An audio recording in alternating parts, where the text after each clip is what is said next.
Como bien les decía, vamos a dar inicio a la unidad número 1 y a la sesión número 1, que es anatomía, fisiología y semiología cardiovascular.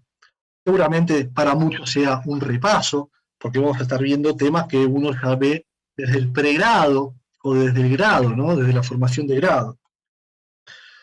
Bien, ¿cuál es el objetivo de esta clase puntualmente o de esta primera unidad? Que los estudiantes logren reconocer la anatomía y fisiología cardiovascular, comprender la funcionalidad del sistema circulatorio en relación a las principales patologías, incorporar conocimientos teóricos de la valoración cardiovascular y reconocer los principales factores de riesgo con el fin de prevenir enfermedades cardiovasculares. Bien, para dar inicio a nivel general, podemos decir que el aparato circulatorio tiene como una principal función transportar la sangre. Los contenidos o los componentes de este sistema circulatorio están formados por el corazón, vasos sanguíneos y la sangre, que es la que circula dentro del sistema. Bien, ¿cuál es la función del corazón? Bombear la sangre. Y este cuenta con 2 aurículas y 2 ventrículos, que ahora vamos a ir bien anatómicamente a analizar el corazón desde todos sus aspectos para poder estudiarlo desde el punto de vista de anatomía y fisiología. Bien, los vasos sanguíneos, ¿cuál es la función que tiene? Transportar la sangre, y está formado por arterias, por venas y por capilares. Y entre ellos también vamos a colocar las arteriolas y las vénulas. ¿Sí? Por otro lado tenemos la sangre, que es parte importante del sistema circulatorio. La función que tiene es transportar oxígeno, nutrientes, pero así como transporta oxígeno y nutrientes, también elimina desechos, ¿no? A través del riñón, a través de las heces, a través de metabolismo hepático, o a través de vías respiratorias eliminando el dióxido de carbono. Bueno, los componentes de la sangre tenemos los cuerpos formes. ¿Cuáles son los cuerpos formes? Los cuerpos formes son los glóbulos rojos, glóbulos blancos y las plaquetas. Y luego tenemos la parte líquida de la sangre, que es el plasma, en el cual transitan dentro del plasma, bueno, proteínas, enzimas, nutrientes, aminoácidos, en fin, hormonas, ¿bien? Bueno, esto es un poco lo que veníamos hablando, la función entonces del sistema circulatorio es transportar oxígeno y nutrientes a todos los tejidos del organismo, manteniendo un equilibrio constante del gasto cardíaco. Ahora vamos a llegar mucho más adelante para definir qué es el gasto cardíaco. Es crucial entender fisiológicamente el gasto cardíaco para poder después ver cómo atendemos a este paciente, o por qué se le hace tal estudio, o por qué se le hace tal procedimiento, dependiendo justamente del gasto cardíaco. ¿Sí? Bueno, esto es lo que deja entrever, digamos, este esquema, el sistema mayor y el sistema menor, ¿verdad? El circuito menor es el corazón, pulmón, corazón. Circuito mayor sería corazón, cuerpo, corazón. Y justamente vamos a iniciar del corazón. La verdad que de dónde empezamos es algo circunstancial o es algo que lo podemos pactar. ¿Por qué? Porque al ser un circuito no hay un lugar de comienzo y un lugar de llegada. ¿Está bien? Uno puede empezar de cualquier lugar porque es un circuito. Pero me parece algo significativo que empecemos hablando del corazón. El corazón entonces es un órgano central, ¿sí? De la circulación.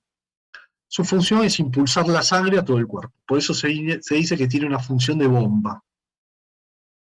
Permitiendo así que cada órgano del cuerpo reciba la cantidad de oxígeno y nutrientes que necesita. Esto es muy importante. Las células del organismo, para cumplir su función, necesitan oxígeno y nutrientes para vivir. Cuando digo para vivir, digo para nacer, crecer, cumplir su función, reproducirse y finalmente morir. Todo eso es el ciclo celular, bien, o el ciclo de una célula.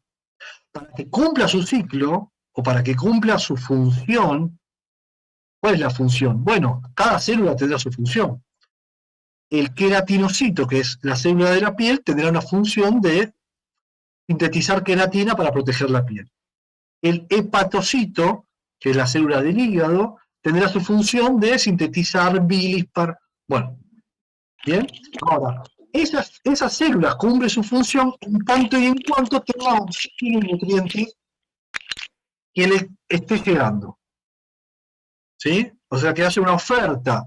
Hay una demanda que necesitan las células y hay una oferta que se la da el sistema circulatorio. ¿Sí? Entonces hay un equilibrio entre la demanda y oferta de oxígeno y nutrientes para que los tejidos, más bien las células, cumplan su función.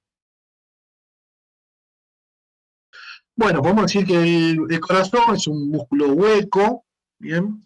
El tamaño de un puño, eso es algo empírico, pero se dice que el corazón tiene el tamaño del puño de cada uno aproximadamente.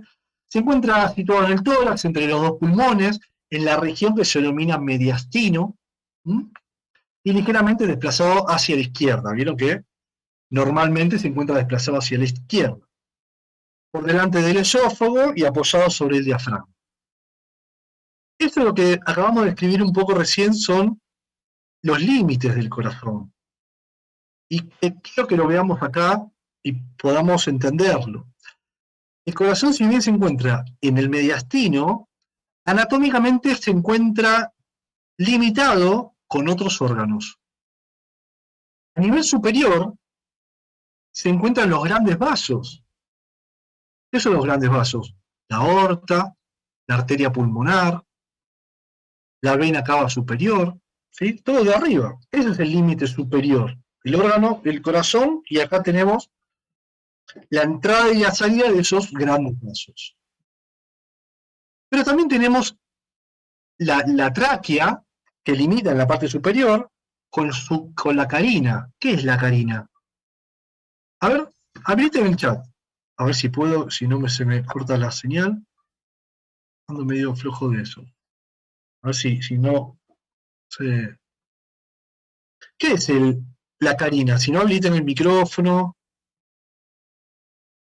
Ahí está, ahí ya lo pude habilitar. ¿Es la bifurcación de qué, Betsy? Muy bien.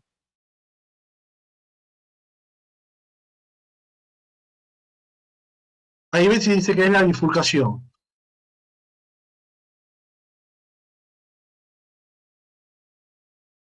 Bifurcación de la tráquea para dar origen a los dos bronquios. Excelente. Esa es la carina. Gracias, Pero esa fue Betsy y fue... ¿Eli puede ser? Herrera. Bien. Kiara también dice lo mismo, bifurcación que da inicio a los bronquios. Gracias por participar. Un gusto haberlos conocido. Vamos a estar en conjunto. Miren lo que les voy a decir. Vamos a pasar fin de año juntos. Así que tenemos que en estos encuentros pasarla bien, disfrutar, compartir, ¿sí? Porque si no, hablo yo solo y se aburren ustedes. Entonces está bueno que todos participemos. Y esto de anatomía cardiovascular, que si bien es algo que muchos sabemos, ¿no? Pero siempre hay algo para aprender o para refrescar. O quizás tengamos algún colega que no tenga la experiencia, o que recién recibido, que necesita saber qué es la carina, por eso uno motiva al conocimiento. Vamos a ir de lo más básico, hoy es la primera clase, ¿verdad? Hasta lo más complejo. Vamos a ir de a poco. ¿Bien? Para integrar a todos, acá lo que uno busca es nivelar para arriba, ¿se entiende, no? Uno lo que busca es una enfermería con pensamiento crítico. Eso es lo que uno busca, ¿bien? Ahora después al final vamos a hablar un poco sobre eso. Bien, entonces tenemos la carina con los bronquiofuentes. Luego tenemos en la parte inferior, limita con el diafragma, donde el corazón se encuentra apoyado sobre el diafragma. En los límites derecho e izquierdo se encuentran los pulmones con el hilio pulmonar. ¿Qué es el hilio pulmonar? El hilio pulmonar es por donde ingresan los vasos y el bronquio fuente hacia el pulmón. Se llama hilio pulmonar, donde se encuentran las arterias pulmonares, las venas pulmonares que ingresan al órgano. ¿Bien? Bien, en la región anterior, el esternón, que es donde vamos a estar haciendo compresiones para realizar una RCP básica o avanzada. ¿Bien? Y en la región posterior vamos a estar en contacto con el esófago y con la columna vertebral.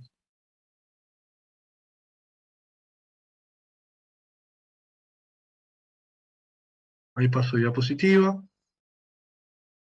Y esos son los límites anatómicos del corazón. Pregunta de examen. Ahí estamos. Bueno, y acá un poco se observa lo que recién veníamos diciendo, ¿no? En la región superior se encuentra la tráquea. Bueno, está mal escrito ahí, traquea. Ah, no, es otro idioma. Fíjese, esta imagen tiene otra, no sé. No sé qué idioma será, pero está en otro idioma. Bien, el esternón. En la parte posterior tenemos el esófago, acá se visualiza bien. En la parte inferior tenemos el diafragma. En la parte anterior le dijimos el esternón con los cartílagos. ¿Bien? Y en la parte posterior también tenemos, en la parte de la aorta descendente, la columna vertebral torácica. Bien, se encuentra dividido el corazón en 4 cavidades, 2 aurículas y 2 ventrículos. Las aurículas a nivel superior, ventrículos a nivel inferior. Tenemos aurícula derecha, aurícula izquierda, ventrículo derecho, ventrículo izquierdo.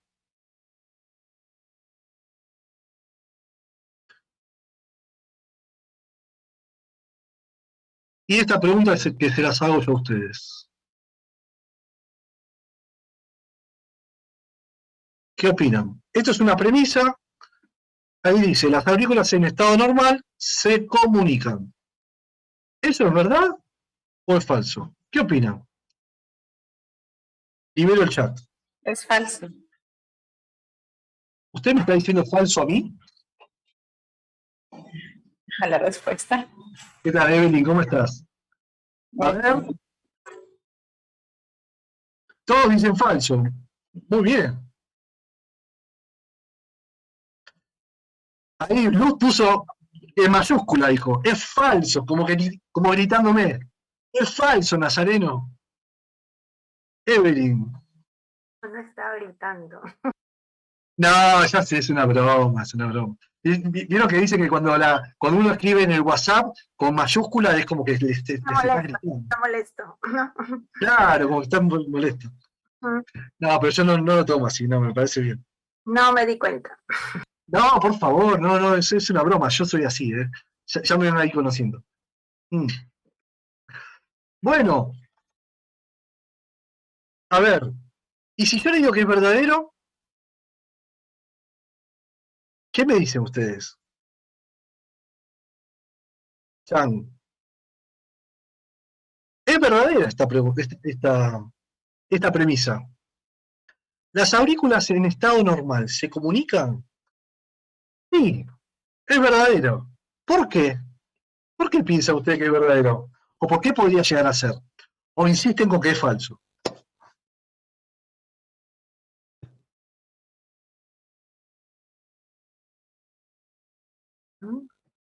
¿Están dudando? ¿O están diciendo, ¿con quién nos pusimos a estudiar? ¿Qué dice este nazareno? Bueno, les comento, esta premisa es verdadera. ¿Pero por qué es verdadera? Porque depende de qué edad gestacional estemos hablando. En un feto, el sistema circulatorio ya está formado. Y hay una comunicación interauricular que es normal. Muy bien, William, por el foramen oval.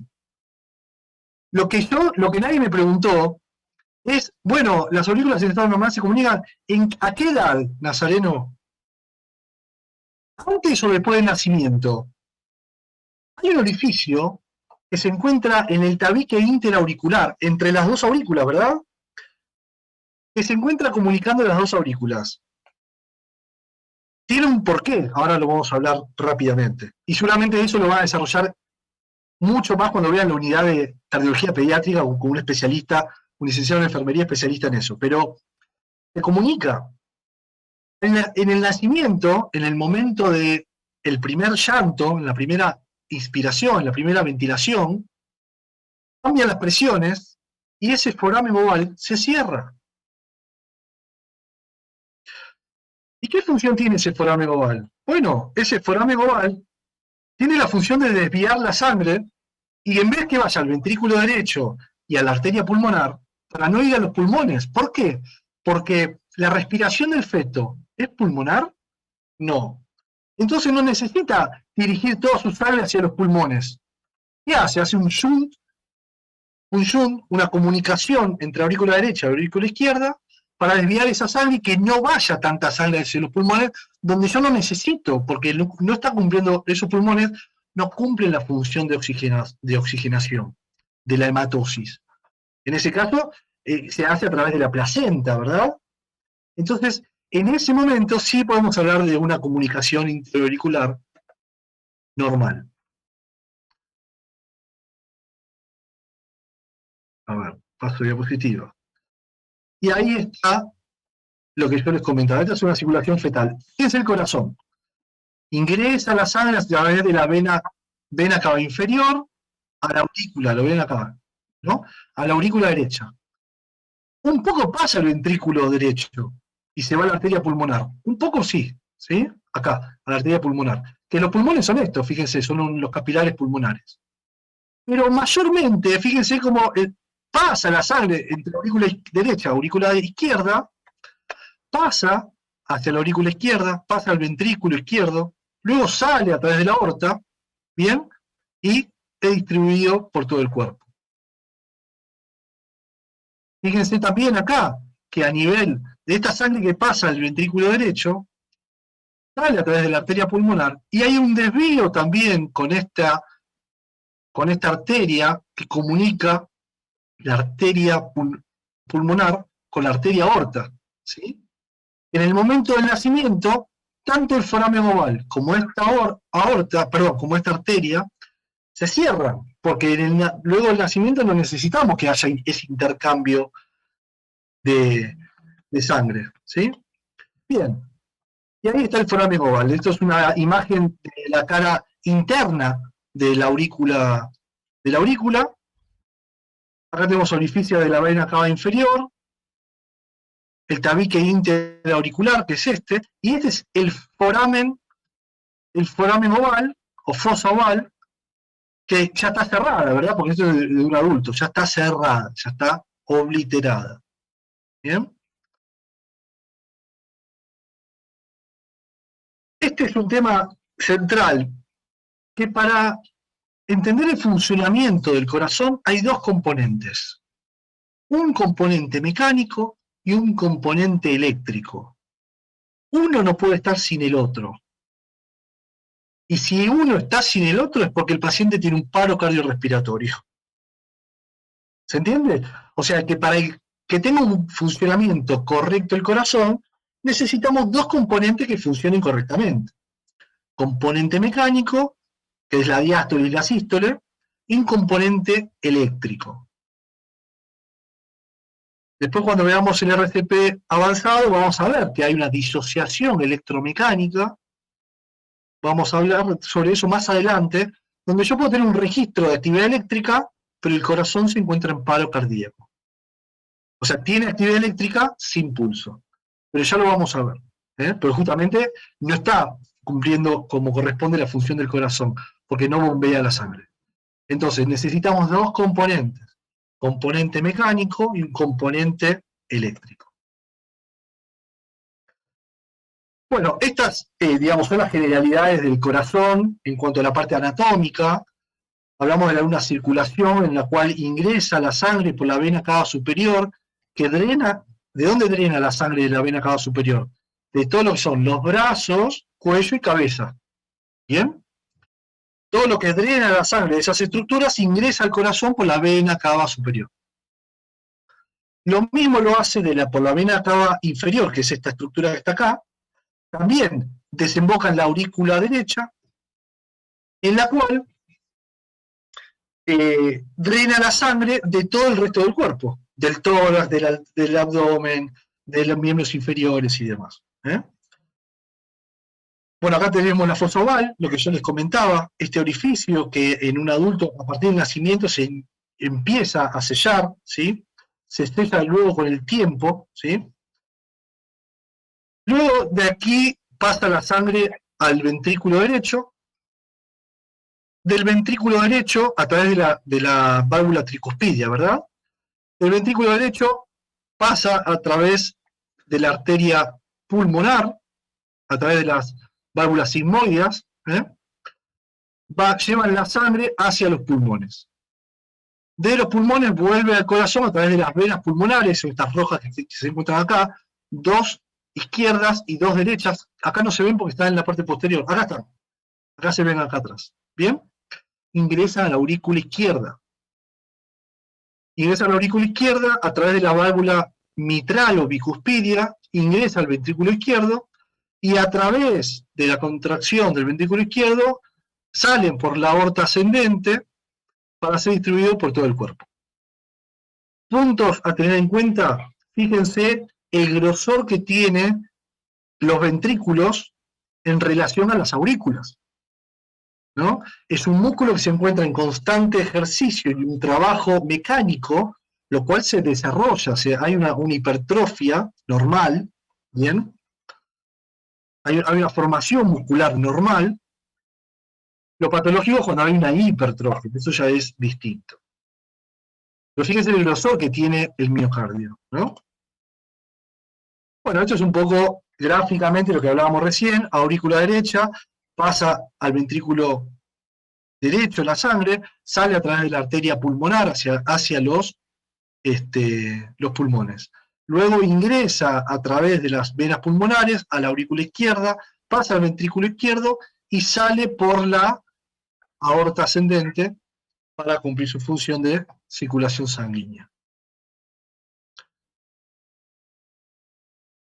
Esta es una mirada externa, una vista externa de lo que sería el corazón, bien, con todas sus estructuras. Fíjense los grandes vasos, que es el límite superior, los grandes vasos que se encuentran. La punta del corazón se denomina ápex cardíaco, y ese que se encuentra apuntando hacia la izquierda del cuerpo, ¿verdad? Está ligeramente inclinado hacia la izquierda.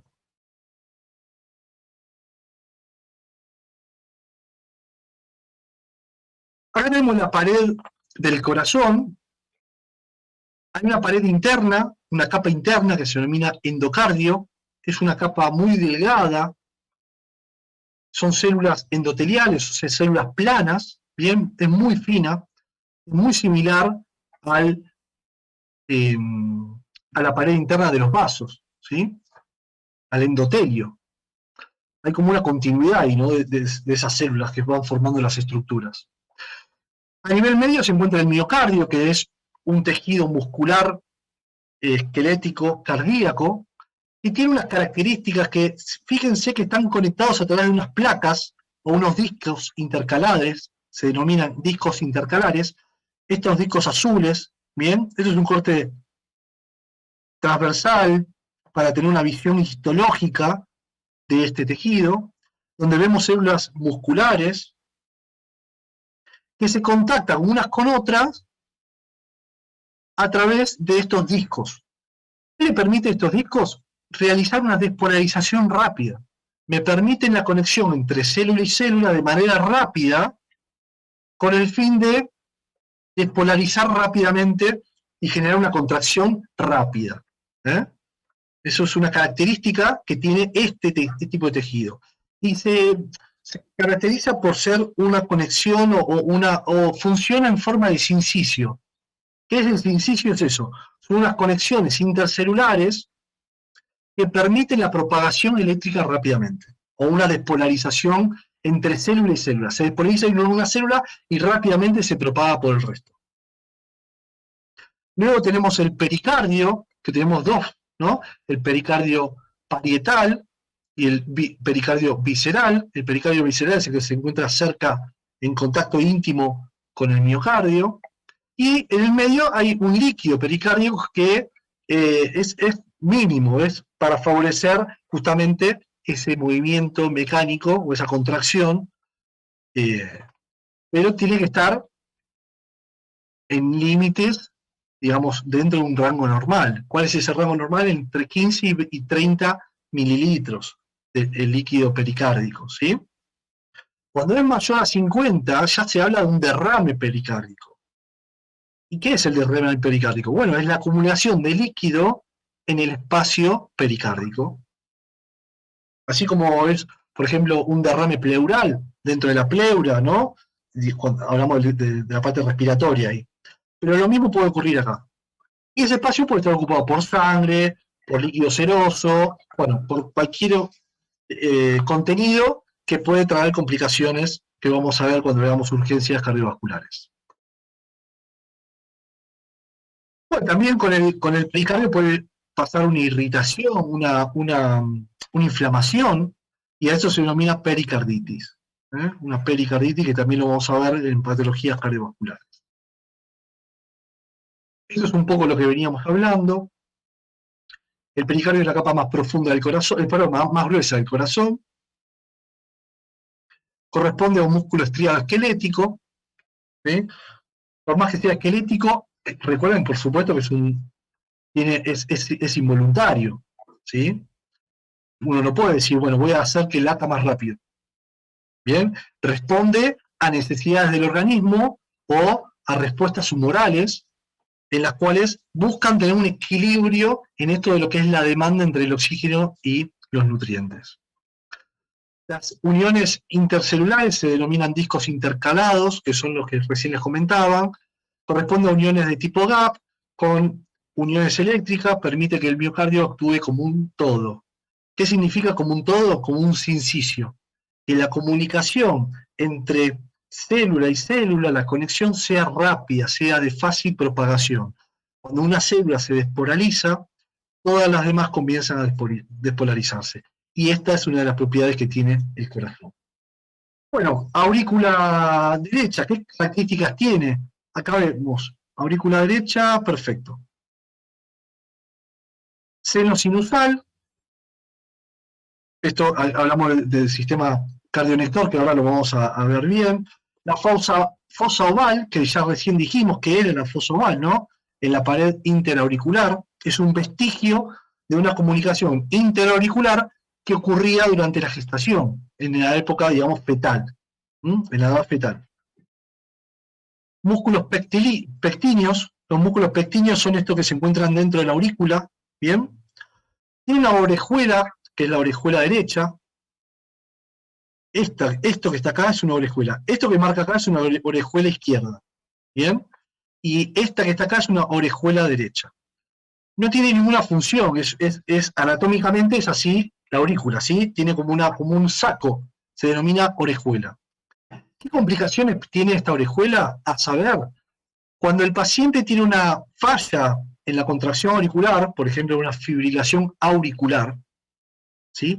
Donde la aurícula no se contrae correctamente, hay una acumulación de sangre, ¿sí? Dentro de esta orejuela. ¿Qué va a ocurrir con esta sangre en la orejuela?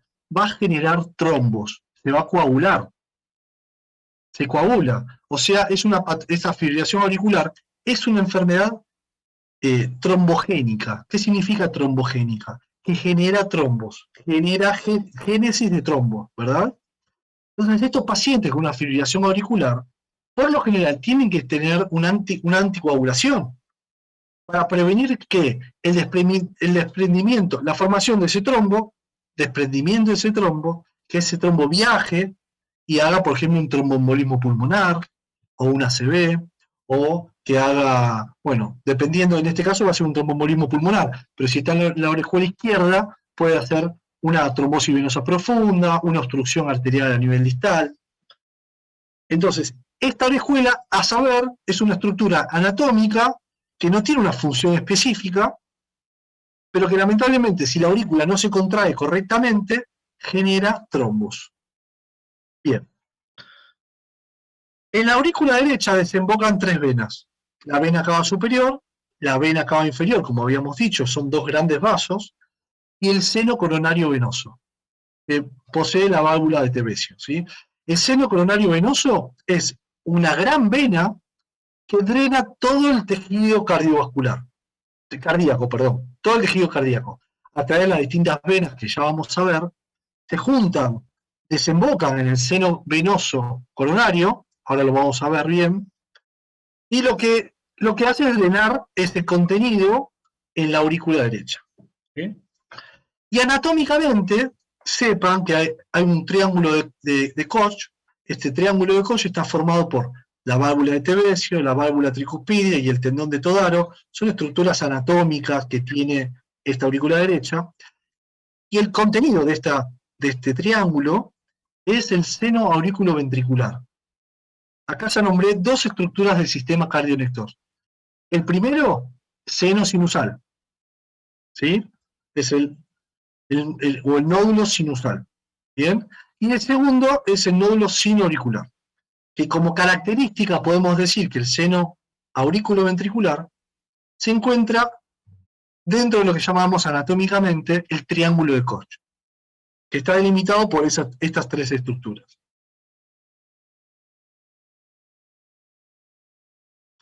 Configuración interna de la aurícula derecha. Bueno, acá un poco lo que veníamos explicando. Acá tenemos el triángulo de Koch, fíjense. Esto es la aurícula derecha, vena cava superior, vena cava inferior, ¿sí? Esto que está acá, le preguntaría qué es, pero ya acá mismo lo dice, la fosa oval, o sea, es el tabique interauricular. Acá tenemos la válvula tricuspidia que se va a comunicar con el ventrículo derecho. Acá tenemos los músculos pectíneos, fíjense, ¿sí? Acá está el nódulo aurículo-ventricular. ¿Cómo saben que el nódulo aurículo-ventricular se encuentra acá? Porque está delimitado por el triángulo de Koch, que era el tendón de Todaro, ¿sí? La fosa oval y la vena cava, y el tricuspidio, la válvula tricuspidia. ¿Sí? Y ahí tenemos delimitado el triángulo de Koch, donde se va a ubicar exactamente el nódulo aurículo-ventricular.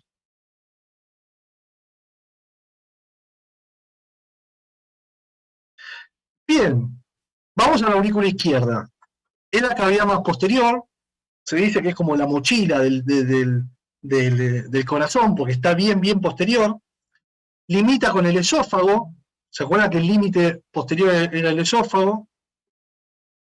Es la cavidad más pequeña. Tiene músculos pectíneos igual que la aurícula derecha. Tiene una orejuela auricular izquierda. Es más trombogénica, genera trombos murales, ¿sí? En el caso de no tener una correcta contracción auricular, estoy hablando, ¿no? Y drenan las venas pulmonares. ¿Sí? Acá está, la aurícula izquierda, que es esta estructura que tenemos acá, van a drenar las venas pulmonares, son 4, 2 provenientes del pulmón derecho, 2 provenientes del pulmón izquierdo. Acá tenemos la orejuela, también se denomina apéndice auricular. La válvula bicuspidia, con el orificio aurículo-ventricular. También tiene músculos pectilíneos. Y acá tenemos el tabique interauricular. ¿Y qué es esta estructura que vemos acá? El foramen oval. La comunicación interauricular, que durante la vida gestacional, digamos, fetal, es normal. Ventrículo derecho. Es la cavidad más anterior. Tiene un grosor de 4 a 5 milímetros. Tiene músculos papilares. ¿Sí? Esta diferencia entre los músculos creo que está dentro de las preguntas del examen, así que si quieren reforzar eso, a nivel ventricular vamos a encontrar los músculos papilares y a nivel auricular los músculos pectíneos. ¿Bien?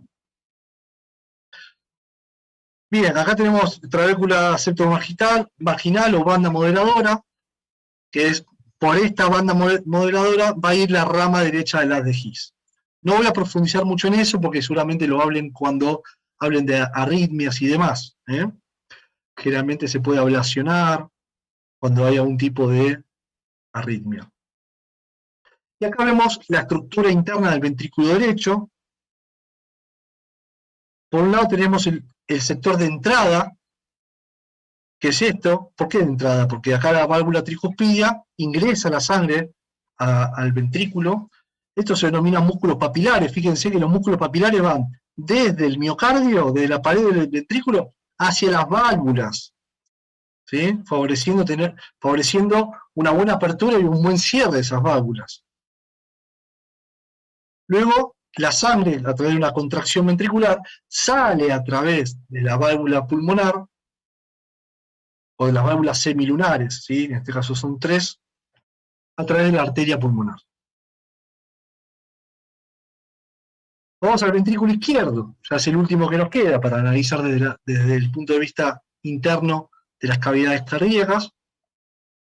Es más grueso que el ventrículo derecho, tiene un grosor de 9 a 10 milímetros, mayor a 15 es una hipertrofia ventricular, y tiene una capacidad máxima de 120 mililitros.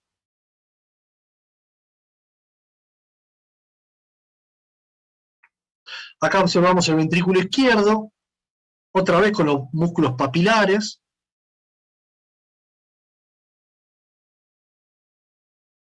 Acá tenemos el ápex cardíaco. Fíjense el grosor que tiene el miocardio, es mucho más, es más grueso, ¿no? Tenemos la válvula mitral, que es la que nos comunica la aurícula izquierda con el ventrículo izquierdo, y un sector de salida que se va a comunicar, digamos, con la aorta, que acá no se ve, con la aorta, en la cual vamos a tener también las válvulas semilunares.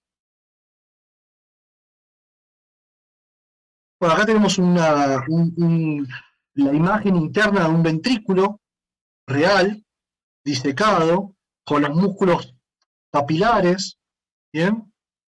Este se denomina segmento trabecular, fíjense, esos músculos cómo están dispuestos, y muchos de ellos se comunican o se insertan en las válvulas mitral o tricuspidia. Y este es el sector de entrada del ventrículo, y este es el sector de salida del ventrículo. Ahí se ven claramente la apertura y cierre de las válvulas con los músculos papilares. Acá vamos a hablar de las válvulas que tiene el corazón, ¿sí? Tiene 4, ¿verdad? Las aurículo-ventriculares son 2, una derecha y una izquierda. La derecha se denomina válvula tricuspidia, y la izquierda se denomina válvula mitral o bicuspidia, ¿sí? Las válvulas mitral son 2, una anterior y otra posterior, ¿sí? Y tiene un área de 4 a 6 centímetros cuadrados. Bien, la tricuspidia tiene 3 valvas, ¿sí? 3 valvas. Recuerden que las válvulas son un tejido conectivo denso, recubierto por endocardio, ¿no? O sea que no es muscular esas valvas, ¿bien? Bien, la tricuspidia, dijimos, tiene 3 valvas, anterior, posterior y septal. Septal es todo lo que está, digamos, en el septum, en la mitad, digamos, en lo que divide entre ventrículo y ventrículo, ¿bien? O entre aurícula y aurícula, eso es septal, el tabique, ¿bien? Estas son las 2 primeras válvulas que comunican las aurículas con los ventrículos. Las válvulas semilunares o sigmoideas son válvulas que se encuentran en la salida de estas arterias de la aorta o de la arteria pulmonar. ¿Bien? La válvula pulmonar, tenemos una válvula derecha, una izquierda y una anterior. Es esto que estamos viendo acá. La válvula pulmonar tiene una anterior, derecha e izquierda. Mientras que la válvula aórtica tenemos una derecha, izquierda y una posterior. ¿Sí? Las valvas. ¿Se entiende? Estas son las 4 válvulas del corazón. Esta la mitral, o sea, esto sería del lado izquierdo del corazón, esto sería el lado derecho del corazón, así como lo estamos viendo, como un corte transversal, pero visto de arriba. Acá tenemos la arteria pulmonar con sus valvas anterior, derecha e izquierda, y la válvula aórtica, bien en el centro, con sus valvas derecha, izquierda y posterior.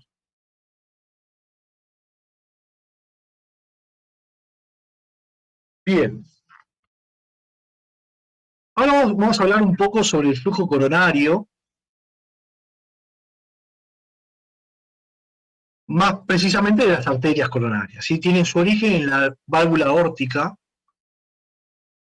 precisamente las válvulas semilunares derecha e izquierda, en una zona denominada seno de Valsalva. ¿Dónde se originan las arterias coronarias? Primero, a decir, son dos troncos arteriales. Uno se denomina arteria coronaria izquierda y otro se denomina arteria coronaria derecha. ¿Dónde van a nacer? En el nacimiento de la aorta. ¿Se acuerdan de dónde nacía la aorta? En el ventrículo izquierdo, en el sector de salida, ¿verdad? La aorta ascendente. Apenas nace, hay un sector que se denomina seno de Valsalva, en el cual nacen esas dos arterias. La arteria coronaria izquierda, que sería esta, mi izquierda, se va hacia adelante. Mientras que la arteria coronaria derecha se va hacia posterior. Cada una de ellas va a ir dando distintas ramas. Voy con la arteria coronaria izquierda, que es la que va a ir hacia adelante, ¿sí? Primeramente me va a dar el tronco coronario izquierdo. Que si llega a haber una obstrucción del tronco coronario izquierdo, voy a tener una complicación, una isquemia importante en toda la cara anterior. ¿Se dan cuenta? Porque es importante entender la vascularización de todo este tejido que venimos viendo. Porque dependiendo de dónde sea la obstrucción, que lo van a ver bien con Víctor Galindo, que es jefe de hemodinamia del Hospital Durán de Buenos Aires, Argentina, él nos va a estar dando este tema del cuidado de un paciente en proceso de hemodinamia. Y seguramente con él vean esto más en profundidad. Luego tenemos una arteria circunfleja, dentro de la rama coronaria izquierda, que me va a dar la rama marginal izquierda, que me va a irrigar todo lo que es la cara lateral del corazón, ¿sí? Y tenemos la arteria descendente anterior, que me va a dar las ramas parietales, diagonales y septales anteriores. ¿Qué me va a irrigar? Bueno, toda la cara anterior, el septum interventricular, el tercio anterior del septum, recuerdan que es el septum, ¿no? El tabique interventricular, y el ápex. Esta puede ser pregunta de examen. ¿Qué arteria me va a irrigar el ápex cardíaco? Bueno, la arteria descendente anterior. Luego tenemos la arteria coronaria derecha. ¿Sí? Préstate atención una cosita antes que nada. La arteria coronaria izquierda, que recién decíamos, me va a irrigar toda la cara anterior. ¿Qué es donde se encuentra quién? Bueno, se encuentra, irriga importantemente al ventrículo izquierdo, el cual tiene una función mecánica importantísima para eyectar esa sangre y distribuirla al resto del cuerpo. Luego tenemos la arteria coronaria derecha, que fíjense, va a tener un tronco coronario derecho, que me va a dar ramas al nódulo sinusal y al nódulo aurículo ventricular. O sea que la arteria coronaria derecha, que es la que va hacia atrás, me va a estar irrigando el nódulo sinusal, que habíamos dicho que se encontraba ¿dónde? En la aurícula derecha, y el nódulo aurículo ventricular también se encuentra en la aurícula derecha, dentro del llamado triángulo de Koch. ¿Se recuerdan de eso? Que recién habíamos hablado un poco sobre eso. Bueno, la arteria coronaria derecha me va a dar también la arteria marginal derecha, la arteria descendente posterior, y a través de ella nos va a dar una rama septal posterior, irriga la cara inferior o diafragmática. Vieron que el corazón está apoyado sobre el diafragma, es el límite inferior del diafragma, y el tercio posterior del septum interventricular. ¿Sí? A saber, el septum interventricular, fíjense que tiene irrigación tanto de la arteria coronaria izquierda con los dos tercios anteriores, como de la arteria coronaria derecha que me va a irrigar el tercio posterior del septum interventricular. Bien. ¿A qué se llama dominancia cardíaca? La dominancia cardíaca es cuando la descendente posterior nace de la arteria coronaria derecha. Eso ocurre en un 80%. Y cuando ocurre eso se denomina dominancia cardíaca derecha. ¿Sí? Es un dato, pero solamente a tener en cuenta, esto lo van a ver bien, repito, cuando vean hemodinamia y todos los estudios y las imágenes para poder ver justamente esto que les voy a mostrar ahora en un ratito. ¿Sí? Respóndame, a ver, esta es una pregunta de atención, así que presten atención, cuanto más participen mejor. Recuerden que es parte de la evaluación, que estemos todos conectados. ¿Sí?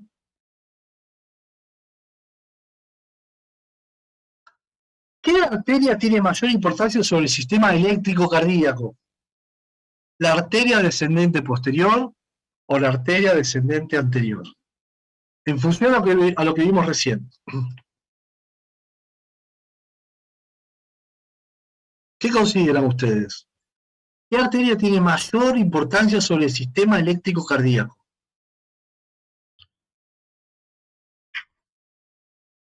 A ver. La posterior, me dice. La arteria descendente anterior. La posterior, dice William. Milagros también. Rocío dice la anterior. Bueno, está bien. Polar también insiste que es la posterior. Bueno, la mayoría dice posterior. Está muy bien. Y efectivamente la posterior. A los que pusieron anterior, la descendente posterior. Bien, todos están diciendo lo mismo. Claramente, porque recién decíamos que la descendente posterior me va a dar ramas hacia el nódulo sinusal y hacia el nódulo auriculoventricular.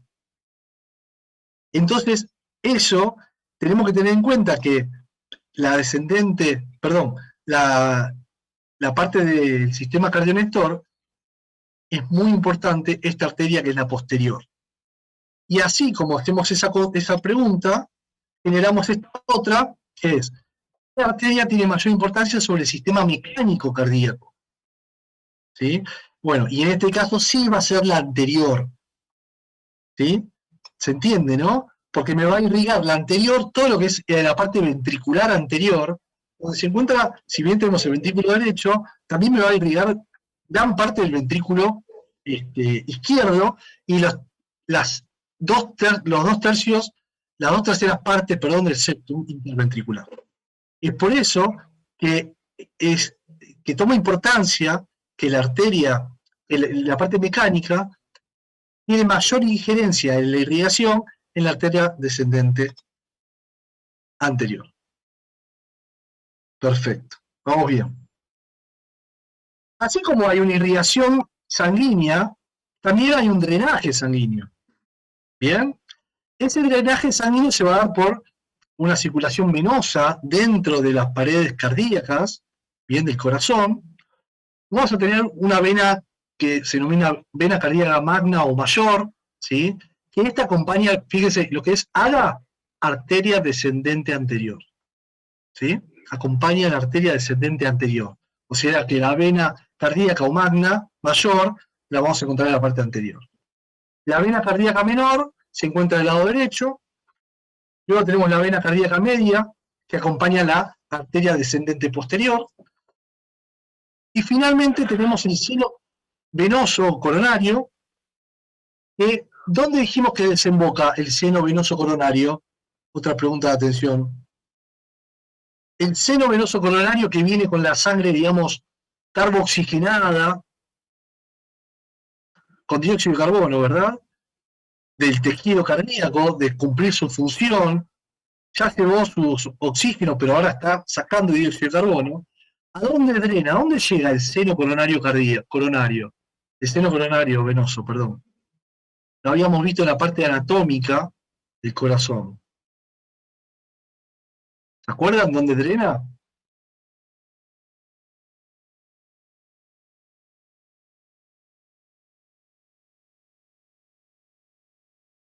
Va a drenar, por supuesto, en la aurícula derecha. Va a drenar en la aurícula derecha. ¿Por qué? Porque ahí es donde está llegando toda la sangre del cuerpo carboxigenada. Y el seno venoso coronario es justamente el afluente, digamos, todo lo que está llegando por estas venas para eliminar ese dióxido de carbono y los desechos del metabolismo de los miocardiocitos. Bueno, las venas cardíacas anteriores o venas de Tevesio, venas que drenan directamente a la aurícula derecha sin pasar por el seno venoso coronario. Sepan, esto que hay unas venas cardíacas anteriores que algunas drenan directamente en la aurícula derecha, sin pasar por el seno venoso común. Es un tema, es solamente un agregado, ¿sí? Acá hay otro triángulo, se denomina triángulo de Brock, se da entre la arteria marginal, la arteria descendente anterior y la vena magna mayor. Esto solamente es una región topográfica, un triángulo se denomina triángulo de Brock, delimitada por la arteria marginal, arteria descendente anterior y la vena magna mayor. Todo esto que estamos viendo de teoría es mucho mejor viéndolo con un gráfico donde vamos a ver el nacimiento de la aorta con el callado aórtico. El callado es justamente esa vuelta que da la curvatura que tiene entre la aorta descendente, perdón, entre la aorta ascendente y la aorta descendente, ¿bien? Vamos a tener el nacimiento, como habíamos dicho, en una región que se denomina el seno de Valsalva. Apenas nace la aorta, el nacimiento de la arteria coronaria izquierda, que se va hacia adelante, y la arteria coronaria derecha, que se va hacia posterior. ¿Está bien?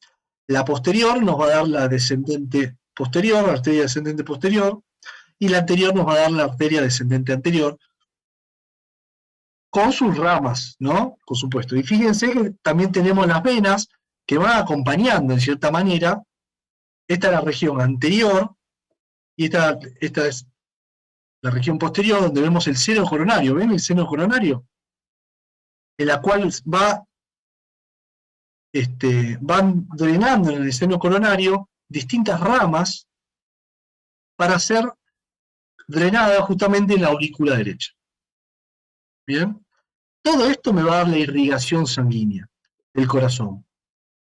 Cualquier dificultad de la irrigación o en el flujo sanguíneo me va a traer como consecuencia una isquemia miocárdica, por lo tanto un infarto del corazón. Ese tema lo van a desarrollar cuando veamos patologías cardiovasculares. Bueno, así como tiene una irrigación, también tiene una inervación cardíaca del sistema nervioso autónomo. ¿Bien? Que tiene dos componentes, componente parasimpático y componente simpático. ¿Bien? El parasimpático es todo lo que sería cardiodepresor, como que lo frena, ¿sí?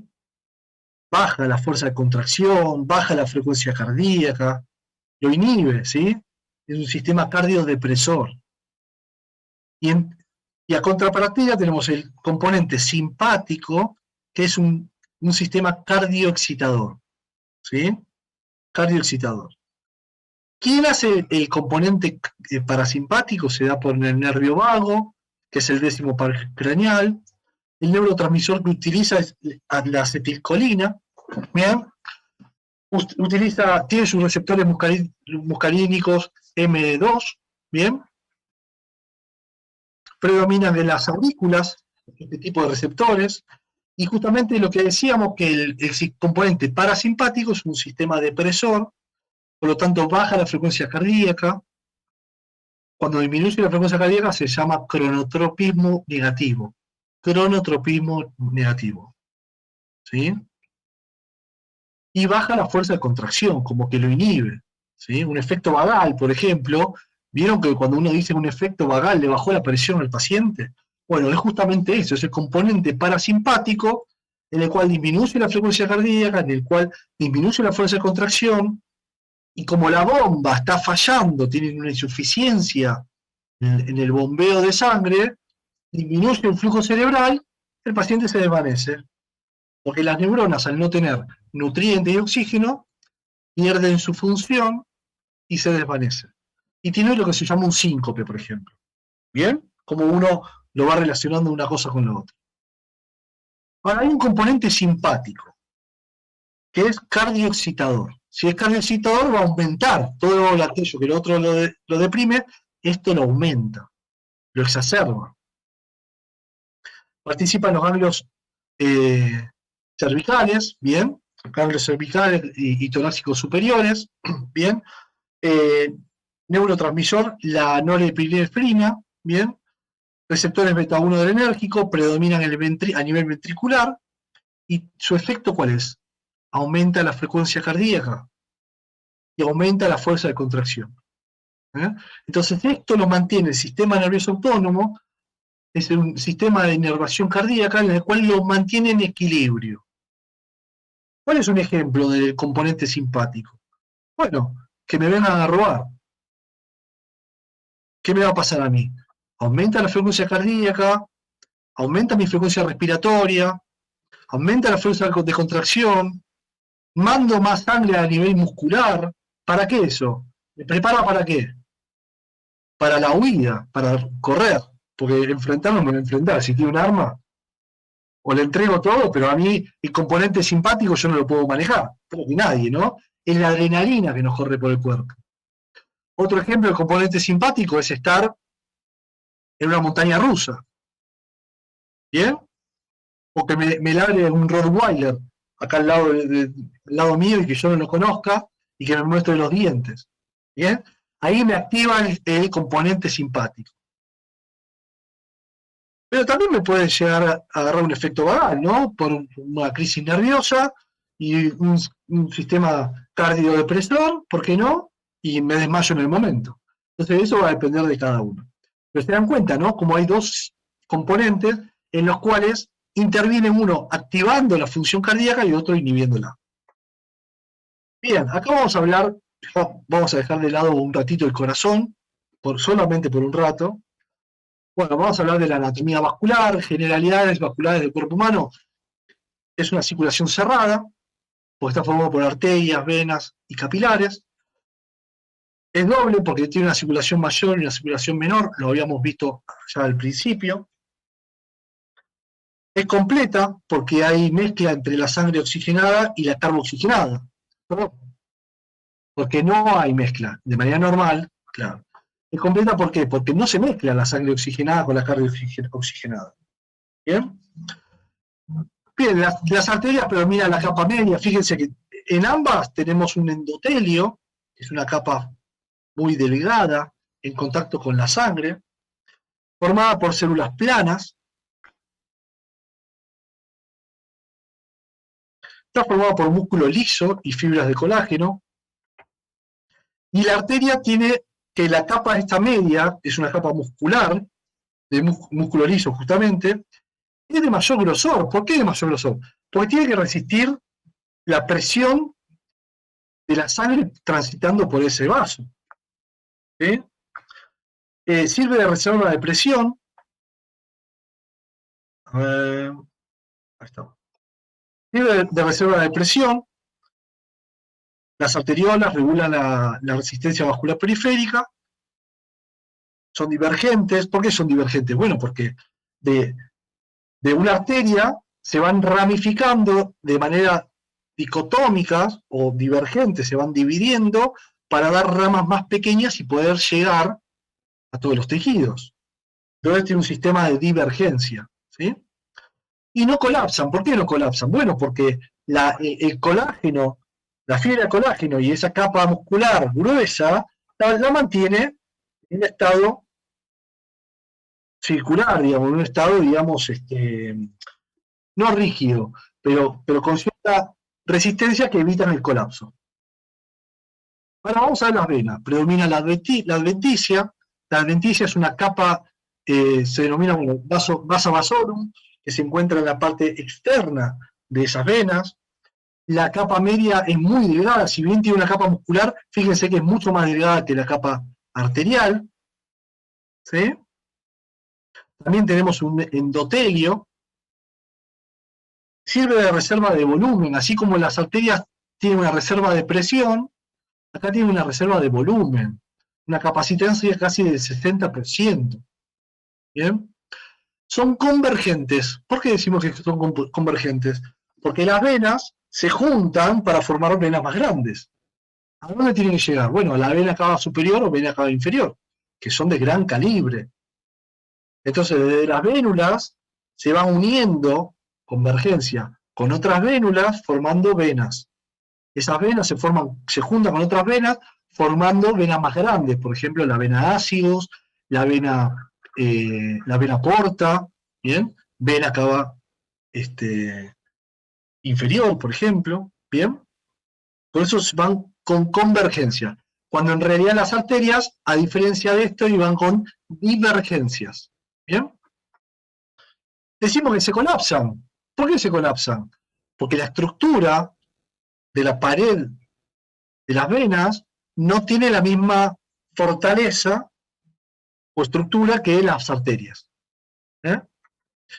La capa media tiene fibras elásticas, o sea que lo que tiene las venas favorece la elasticidad. ¿Sí? Favorece la elasticidad y es por eso que muchas veces esa elasticidad se vence y se forman lo que serían las várices. Bien, porque no tiene tanta resistencia, son elásticas. Bien. Bueno, ¿qué tenemos acá? Más o menos lo mismo, estamos teniendo acá una arteria, un capilar y una vena. La dirección de flujo va desde la arteriola, pasa por los capilares, realiza la hematosis o el intercambio gaseoso de nutrientes con las células o con el tejido que tenga y termina en una vénula. Una de las características que tiene la vena que no tiene las arterias es que estas tienen valvas, ¿sí? Que eso impide el retorno venoso. Bueno, esto es un tema que seguramente lo vamos a ver cuando veamos patologías o demás, de qué es una placa de ateroma.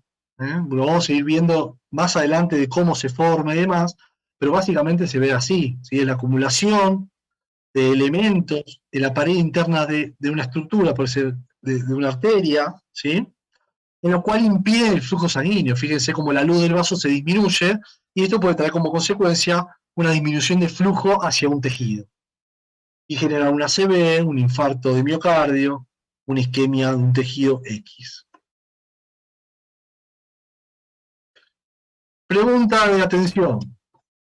Vamos a hacer otra pregunta de atención, a ver qué opinan ustedes. ¿Todas las arterias llevan sangre oxigenada?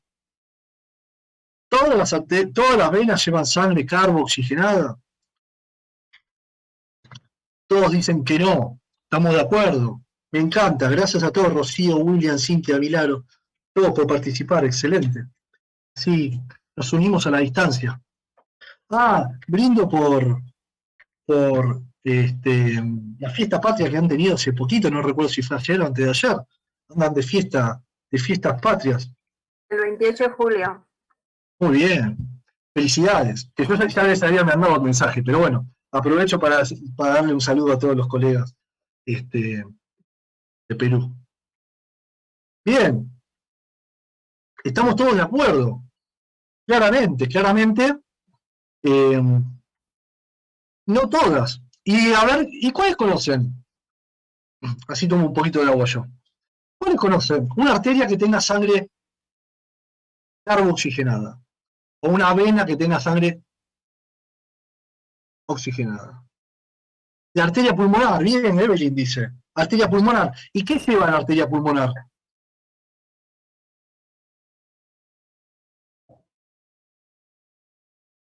Esta creo, entre nosotros, creo que es una pregunta de examen, así que si la podemos entender ahora, después cuando finalice la clase, completan y ya está. Claro, Milagro, carbo-oxigenada. Es una arteria, la arteria pulmonar conduce carbo-oxigenada, la arteria pulmonar y la vena pulmonar. Bien, las venas pulmonares van desde los pulmones hacia la aurícula izquierda, habíamos visto. Y esas venas van a tener sangre oxigenada, como bien dice William. Totalmente de acuerdo. Y esto es un mito que en realidad, bueno, muchos ya lo sabían, otros no. Que muchas veces cuando uno estudia en la primaria, no sé, a mí me pasó, como que había algo absoluto, que todas las arterias llevan sangre oxigenada, mientras que todas las venas, bueno, eso es una mentira, ¿no? Es una mentira. Hay tantos mitos y tantas cosas que hay que desmitificar. ¿Y alguna otra que conozcan? ¿Son las únicas?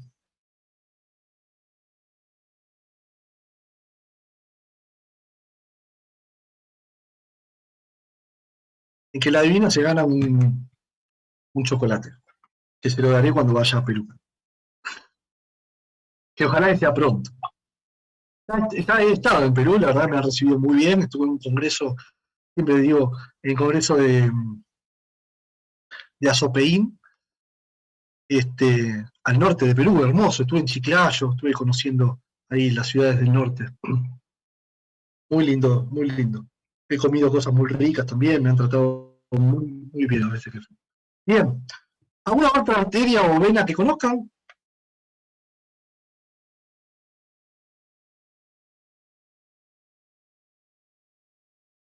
Otra vez me meto con una pregunta media capciosa.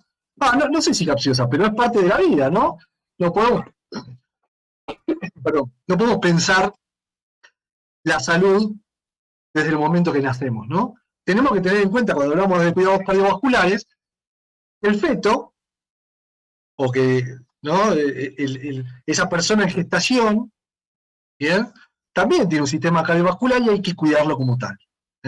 Hoy en día tenemos avances tecnológicos que nos permiten detectar algún tipo de alteraciones. Bueno, bien, la arteria fetal, bien, William, exactamente. Bien, el cordón umbilical, dice Rocío, también, comparto.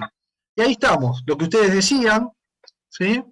Arterias umbilicales y arteria pulmonar, que conducen dióxido de carbono, y las venas que transportan oxígeno, también tenemos la vena umbilical y las 4 venas pulmonares. Excelente, excelente. Bien, seguimos. A ver acá, pusieron en el chat. Vena cava superior. Bueno, la vena cava superior lleva sangre carboxigenada, pero es una vena. Así que eso estaríamos bien. Y las coronarias, no, ojo, las coronarias, la arteria coronaria lleva sangre oxigenada. Vos pensás que nace de la aorta. Si nace de la aorta es porque ya pasó por el pulmón, se oxigenó y va a salir de la aorta para todo el cuerpo. Y es ahí donde nacen las arterias coronarias. O sea que la arteria coronaria me va a dar sangre oxigenada. Y las venas coronarias van a drenar esa sangre que me irriga todo el miocardio y todo el corazón, me va a drenar hacia el seno coronario que desemboca, como habíamos dicho, en esperen que puse, en la aurícula derecha. Pero, ahí estamos. Bueno, también tenemos los capilares, ¿bien?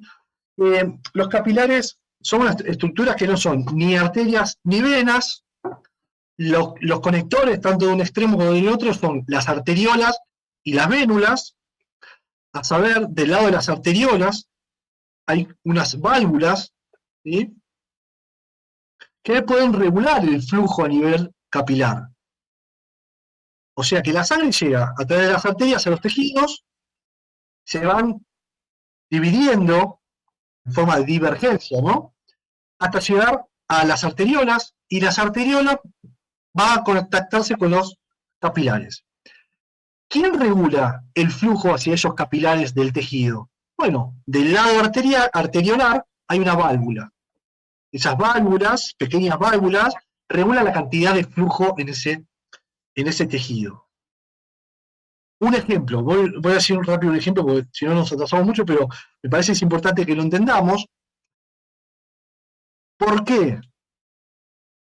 Cuando un paciente tiene, a ver, díganme ustedes, ¿por qué cuando un paciente tiene una hemorragia masiva tiene palidez en la piel?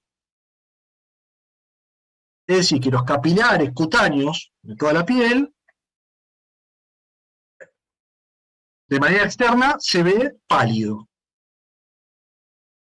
¿Por qué? ¿Qué piensa que está haciendo el cuerpo? Está perdiendo sangre el cuerpo. Dijimos que tenía una hemorragia. ¿Y por qué está pálido? ¿Qué piensan ustedes?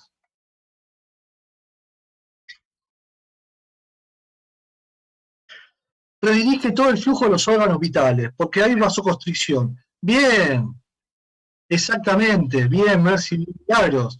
Tenemos un cuerpo tan sabio y la naturaleza, ahí también Jair dice, envía sangre a los órganos vitales. Coincido totalmente. ¿Y cómo se hace eso? A través de la vasoconstricción. Y esa vasoconstricción se está dando a través de las arteriolas que llegan a los capilares. O sea que esa válvula es la que regula si entra o no el flujo, cuánto flujo entra ahí. ¿Se entiende? Esa persona está tratando de sobrevivir. Dice, che, no mandemos sangre a los tejidos que no necesitamos ahora, porque estamos perdiendo sangre. ¿Para qué me sirve la sangre en la piel? Bien, en este momento, ¿no? De supervivencia. Hace una vasoconstricción, como dice Rocío, a nivel arteriolar, y redistribuye el poco flujo sanguíneo que tiene hacia los órganos vitales. Y es así como funciona, ¿verdad? Muy bien, gracias. Bueno, y acá tenemos los capilares, que eso es a nivel de los tejidos. En los tejidos, donde hay 3 tipos de capilares, están los continuos, los fenestrados y los sinusoides, ¿bien?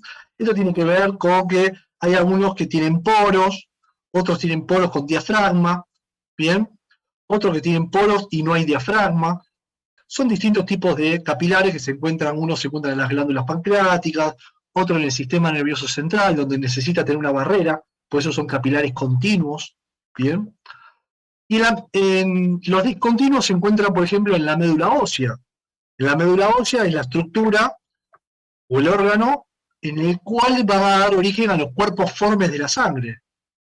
Es por eso que es necesario que tengan poros y que no haya diafragma, porque así los elementos formes de la sangre pueden atravesar esos capilares y introducirse al sistema circulatorio. ¿Bien? Bueno, también hay en el hígado, en el vaso, glándulas, ganglios linfáticos, ¿bien? Son distintos tipos de capilares, la verdad es que no más que eso.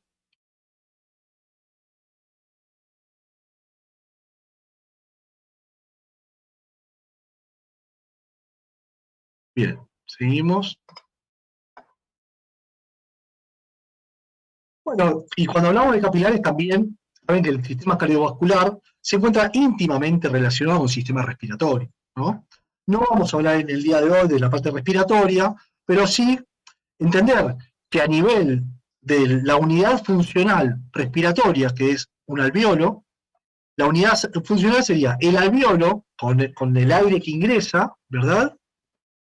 Y el conjunto de capilares que me va a permitir realizar la hematosis. ¿Bien? Con la arteriola, con arteriola, perdón, y con vénulas, ¿bien? Que me va a dar origen a estos capilares, en el cual se va a producir el intercambio gaseoso que es la hematosis. No más que eso, al menos por ahora, pero sí sepan que, bueno, los capilares no solamente están para irrigar tejidos, sino también para cumplir funciones tales como la hematosis. Bien, hay características del corazón, ¿sí? El corazón tenemos, el 80% de estas células son contráctiles, o sea, hay una función mecánica muy importante. Mientras que el 20% es una parte eléctrica. Pero habíamos dicho que para que un corazón cumpla su función de manera correcta, se debe tener un buen funcionamiento del componente mecánico y un buen funcionamiento del componente eléctrico. ¿Bien? Y esto hace que el corazón tenga ciertas características. Primero, ionotropismo. Muy importante, esta parte es muy importante porque son características del corazón. A ver, ionotropismo, es la fuerza de contracción, ¿sí? Que es calcio dependiente, depende del calcio, ¿bien? Pero cuando hablamos de ionotropismo, hablamos de eso, ¿sí? De fuerza de contracción. Lusotropismo es la capacidad para relajarse, así como se puede contraer, también tiene la capacidad de relajarse, que es fundamental para el momento de la diástole, ¿sí? Luego tenemos un automatismo. ¿Qué es el automatismo? Bueno, genera su propio impulso. ¿Quién lo genera? El nódulo sinusal, el nódulo auriculoventricular. Vasomotropismo. El vasomotropismo es la capacidad de excitación. ¿Sí? Tiene la capacidad de autoexcitarse. Quinto, dromotropismo, perdón. es la capacidad de conducción del impulso. Por eso habíamos hablado a nivel histológico, que se encuentran estos discos intercalares entre las células de los miocardiocitos para conducir rápidamente ese impulso nervioso, ¿sí? O esa actividad eléctrica. Eso se denomina dromotropismo, ¿sí? Y por último, el cronotropismo, que ya lo habíamos hablado, que es la frecuencia cardíaca. La capacidad de aumentar la frecuencia cardíaca se llama cronotropismo positivo, o de disminuir la frecuencia cardíaca se denomina cronotropismo negativo. Y a esto se denominan las 6 propiedades del corazón. Muy importante este tema a tener en cuenta para las próximas clases, para incorporarlo, ¿sí? Por eso que el corazón necesita ATP, ¿sí? Que es la forma de energía, tomado de los ácidos grasos, que es la principal fuente de energía, y de la glucosa, ¿sí? Un dato extra, pero es muy importante este tema dentro del corazón, ¿sí? De lo que es las 6 propiedades del corazón. Claro, nos vamos a meter ahora con el sistema eléctrico. Yo, si les parece, haríamos un intervalo, si les parece, de 10 minutitos. No sé si Kelly, ¿estás de acuerdo? O Lisbeth, o si todos están de acuerdo. Así van al baño, descansan un ratito, toman algo, y en 10 minutitos nos juntamos. ¿Les parece? Estaría bien. Muy bien, está Sí. bien, perfecto. Ahí Efectivamente, Elizabeth dice que sí, María dice que sí. Bueno, muy bien, muy bien. Está bien. Kelly, ¿estás de acuerdo? Sí, estamos de acuerdo todos de este intervalo de 10 minutos. Regresaríamos a las 3:50. ¿Perfecto? Excelente, Perfecto. excelente. Listo, nos vemos. Hasta dentro de un ratito, los espero, a todos. Gracias, Giovanna, gracias a todos. Un servicio sí, por favor, que ya está cansado de mí. Bueno, descansamos un ratito. Perfecto. Por favor. Bien, bueno. Disculpas nuevamente. Acá lo que tenemos es el sistema cardionector, que habíamos dicho que para el funcionamiento correcto del corazón necesitamos una parte mecánica y una parte eléctrica. El sistema cardionector es todo el sistema en el cual se va a conducir esta actividad eléctrica, el cual tiene su origen normalmente en el nódulo sinusal. Bien, el nódulo sinusal, que se encuentra en la aurícula derecha, origina impulsos eléctricos con una frecuencia entre 80 y 100 latidos por minuto, o 100 disparos por minuto, ¿bien? Que sería la frecuencia cardíaca normal. Se origina en el nódulo sinusal y luego se conduce hacia el nódulo auriculoventricular a través de los haces internodales, que es anterior, medio y posterior, también ubicados en la aurícula derecha, ¿bien? Y del haz internodal anterior va a salir una rama hacia la aurícula izquierda, denominada el haz de Bachmann. Esa rama que va hacia la izquierda, como que abraza la aurícula izquierda, le va a permitir la contracción auricular del lado izquierdo, ¿verdad? Entonces, nuevamente, se origina en el nódulo sinusal, este impulso nervioso, eléctrico, viaja hacia el nódulo auriculoventricular a través de los haces internodales anterior, medio y posterior. Luego del nódulo auriculoventricular da origen al haz de His. El haz de His, quien desciende en el septo interventricular, y luego va a dar origen a la rama izquierda y rama derecha. Y finalmente finaliza en las fibras de Purkinje. Este sistema cardionector, desde principio a fin, termina realizando lo que sería un ciclo cardíaco. ¿Sí? Siguiente, por favor.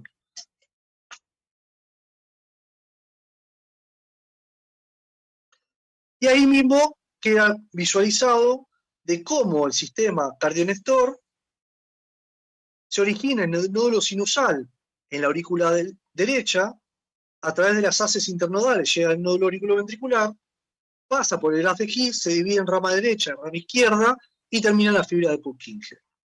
Y este sistema cardionector estimula y excita a los miocardiocitos, generando la contracción, tanto auricular como ventricular, impulsando así la sangre. Siguiente, por favor.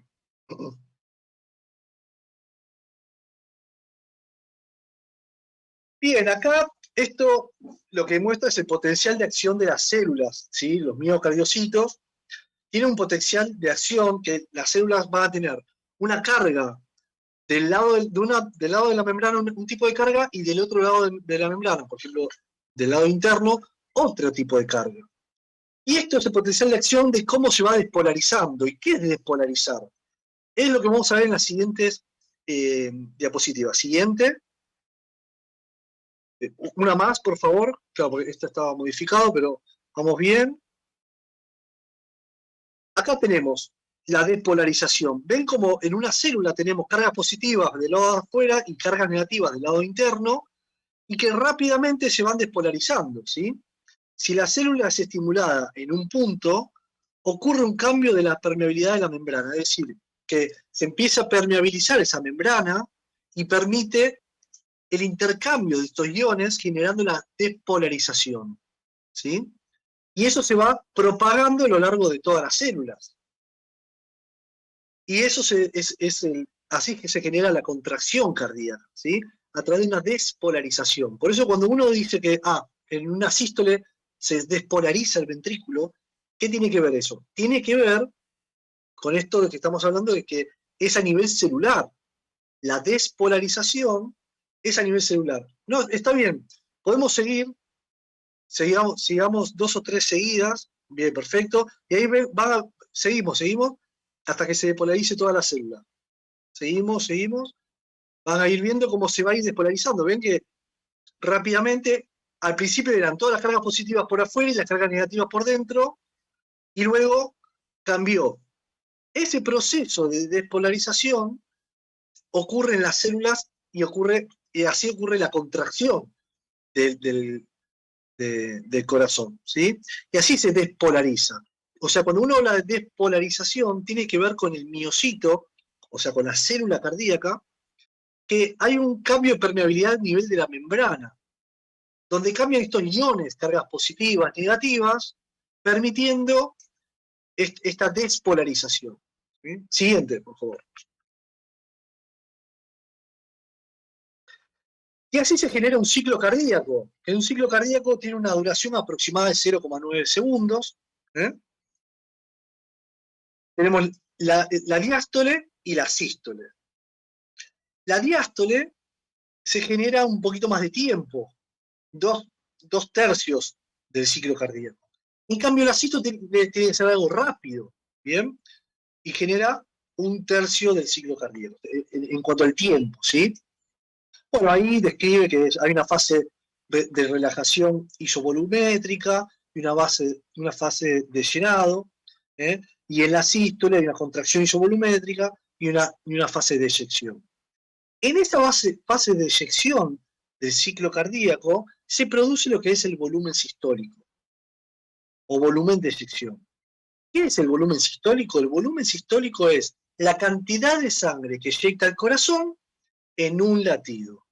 Entre paréntesis, pregunta de examen, ¿no? El volumen sistólico es la cantidad de sangre que eyecta el corazón en un latido. Aproximadamente en un adulto es de 70 mililitros, ¿sí? De 70 mililitros. Siguiente, por favor.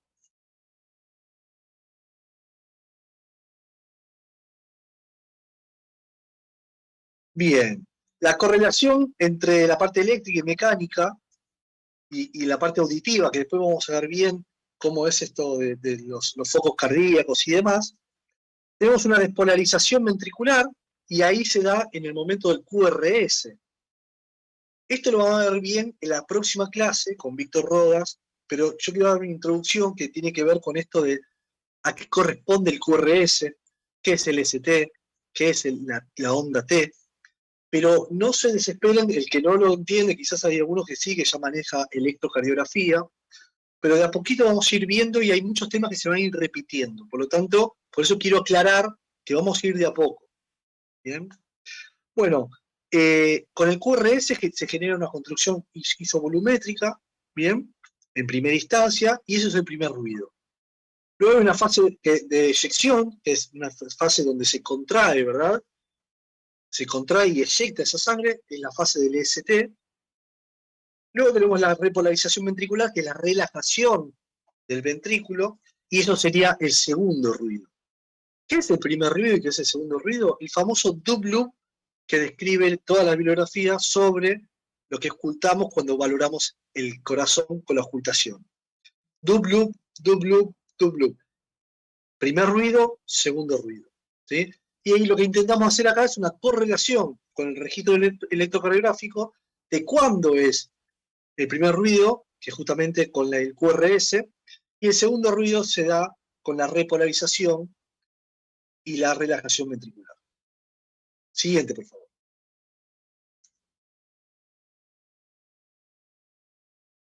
Y acá tenemos que hablar sobre el gasto cardíaco, esto que le había dicho hace varias diapositivas atrás, que tiene que ver con la cantidad de sangre que eyecta el corazón en un tiempo determinado. Eso es el gasto cardíaco. Habla sobre la función cardíaca. Para que el corazón cumpla su función, o que cumpla su función en función a las necesidades del organismo, tiene que tener un gasto cardíaco adecuado. ¿Bien? Y el gasto cardíaco, ¿cómo calculo? La cantidad de sangre que eyecta el corazón en un minuto, por ejemplo. Bueno, por un lado tengo el volumen sistólico, que habíamos dicho que en un adulto es de 70 mililitros, y por otro lado tengo la frecuencia cardíaca. Y eso es lo que me va a dar el gasto cardíaco. Es decir, que si yo multiplico el volumen de sangre que eyecta el corazón en un latido por la frecuencia cardíaca, en un minuto me va a dar qué cantidad de sangre eyectó ese corazón en un minuto. ¿Sí? Por ejemplo, si en un adulto tengo un latido, perdón, un volumen sistólico de 70 mililitros, ¿bien? En cada latido. Y si yo lo quiero multiplicar en un minuto, en 60 latidos, 70 por 60, y eso me va a dar el gasto cardíaco que genera ese corazón. Y siempre tiene que haber un equilibrio entre el volumen sistólico y la frecuencia cardíaca, con el fin de que de mantener el gasto cardíaco dentro de parámetros normales para cumplir las funciones de todo el organismo. A ver si soy claro. Tenemos el gasto cardíaco es igual a volumen sistólico por la frecuencia cardíaca. Si el paciente tiene una hemorragia, ¿qué se va a alterar ahí? ¿El volumen sistólico o la frecuencia cardíaca? A ver, habilito el chat.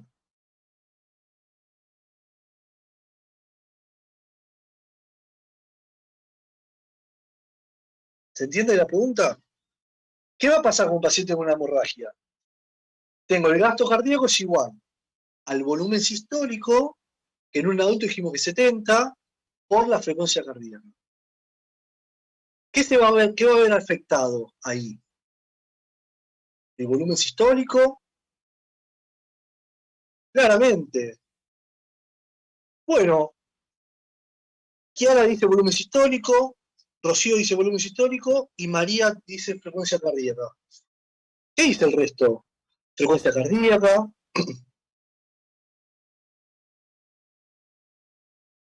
Claramente.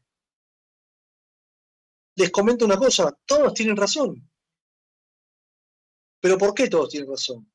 Porque primero se va a afectar el volumen sistólico. Es decir, en un sistema cerrado, si pierdo sangre, el volumen sistólico disminuye, porque ya el corazón, en vez de eyectar 70 mililitros en cada latido, va a eyectar menos sangre, ¿se entiende? Porque la está perdiendo.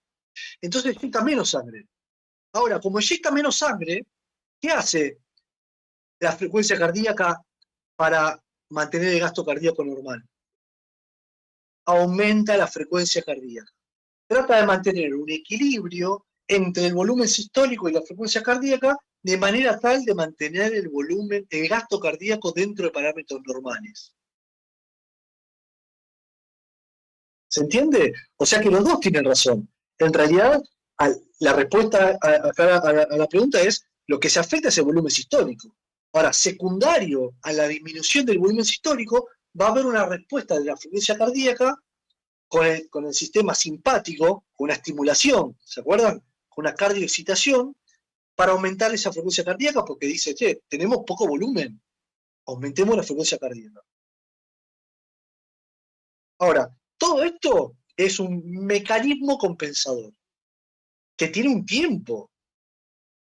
Si a este paciente no se lo revierte, no se le da volumen, no se le pasa sangre, no se lo revierte con distintos medicamentos o acciones de la reanimación, una emergencia, este paciente claudica y fallece por la hemorragia.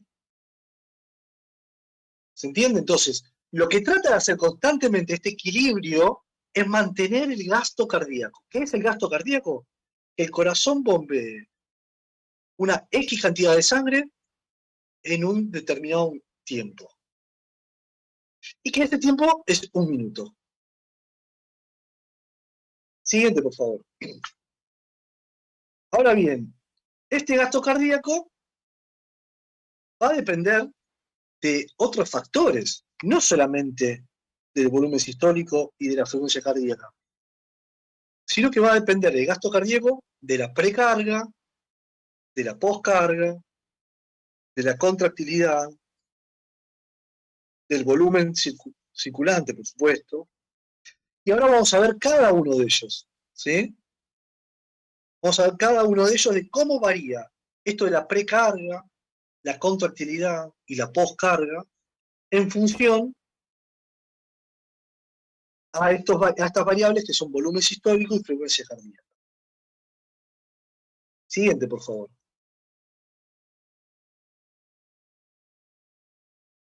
Acá tenemos el gasto cardíaco, es un poco lo que veníamos hablando. Es la cantidad de sangre que bombeada por el corazón en una unidad de tiempo.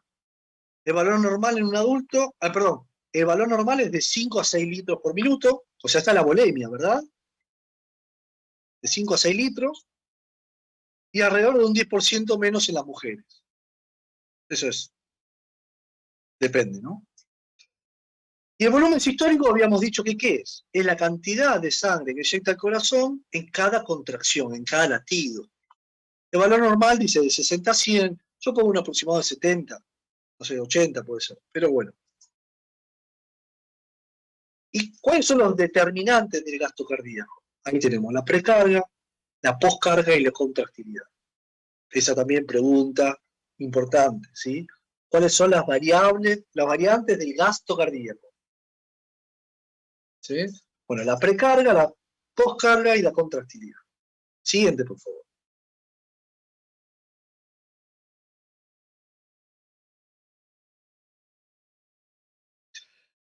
Bien, la precarga tiene que ver con todo lo que ocurre antes de que el corazón se llene. Y tiene que ver puntualmente con el ventrículo, ¿eh? Estoy hablando del ventrículo.